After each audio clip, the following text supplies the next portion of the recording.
வாழ்க வையகம், வாழ்க வையகம், வாழ்க வளமுடன். குரு வாழ்க, குருவே துணை.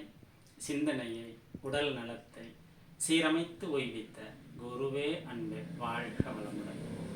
ஓசோ எழுதுவாருங்க இப்படி: வெளியில் என்ன நடக்கின்றது என்பது தெரியாமல் வேர் தன்னுடைய கடமைகளை சரியாக செய்து கொண்டிருக்கிறதுன்னு எழுதுவார். அப்போது அது என்ன சொல்ல வர்றாருன்னா, ஒரு மரத்துக்கு இருக்கக்கூடிய கண்ணுக்கு தெரியாத வேறு கீழே அந்த மரத்துக்கு தேவையான அந்த நீரை எல்லாம் சேகரிக்கிறதுக்கு, வறட்சியானாலும் அப்படி உள்ள பூமிக்குள்ளே போய் போய் போய் போய் எந்த அளவுக்கு கீழே போய் அந்த மரத்தை உயிர் வாழ முடியுமோ அதை போய்கிட்டே இருக்குது. அப்படி போகிற வேறு ஒரு நாள் கூட மேலே வந்து, இவ்வளோ நாளாக நான் கீழே போய் தண்ணி எடுத்தோடனே வளர்த்திருக்கிறேன், நீ இன்னும் காய்க்கலை, இன்னும் கிளை விடலை, பூ விடலை, பிஞ்சு விடலை, என்னைக்காவது கேட்டிருக்கீங்களா? அப்போ அது எவ்வளோ ரத்தன சுருக்கமாக எழுதுறாரு பாருங்க. அப்போது வெளியில் என்ன நடக்குன்னு தெரியாமல் தன்னுடைய வேலையை சரியாக செய்து இந்த உயிரை வாழ வைக்கணும். அதுக்கு என்னுடைய வேலை என்ன? நீர் எங்கெல்லாம் போதோ அது வரைக்கும் போய் இந்த உயிரை வாழ வைக்க வேண்டியது மட்டும் என்னுடைய கடமைன்னு வாழுது. இங்கே வெளியில் வேடிக்கை பார்க்கல, தன்னுடைய சிந்தனை மாற்றலை. இதை மனிதர்களுக்கு சொல்கிறாங்க. அப்போது மனிதர்கள்லாம் மற்றவங்களுக்காக வாழ நினைக்கிறோம்.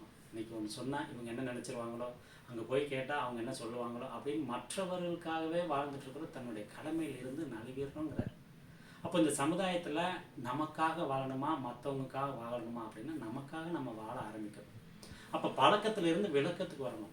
அப்போ பழக்கம்னா என்னங்க? நன்மை தீமை எல்லாமே கலந்துருக்கக்கூடியது. விளக்கம்னா உண்மையை உணர்ந்து வாழக்கூடியது. அப்போ பழக்கத்திலிருந்து விளக்கத்துக்கு வரணும் அப்படின்னா மகான்கள் வழி, உயர்ந்த வழியான ஞான மார்க்கம், தியான முறைகள் தான் நமக்கு கரெக்டாக இருக்கும். அப்போ தியானம் என்ன பண்ணும்? நம்மளைய விளக்கத்திற்கு மெதுவாக அழைத்து வரும். அப்போ விளக்கத்தில் நல்லது மட்டும்தான் இருக்கும். பழக்கத்தில் இன்பத்திற்கான செயலும் துன்பத்திற்கான செயலும் கலந்திருக்கும். விளக்கம் நன்மை மட்டுமே இருக்கும். அப்போ படிப்படியாக மகான்கள் என்ன சொல்கிறாங்க?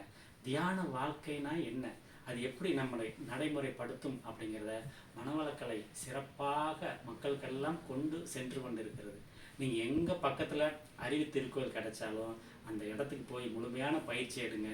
எல்லா மாற்றங்களும் தானாக வரும் என்று கூறி எல்லாம் வல்ல இறையர்களும் குருவர்களை வாழ்த்தி வணங்கி அடுத்த நல்ல ஒரு அமர்வில் சந்திப்போம்.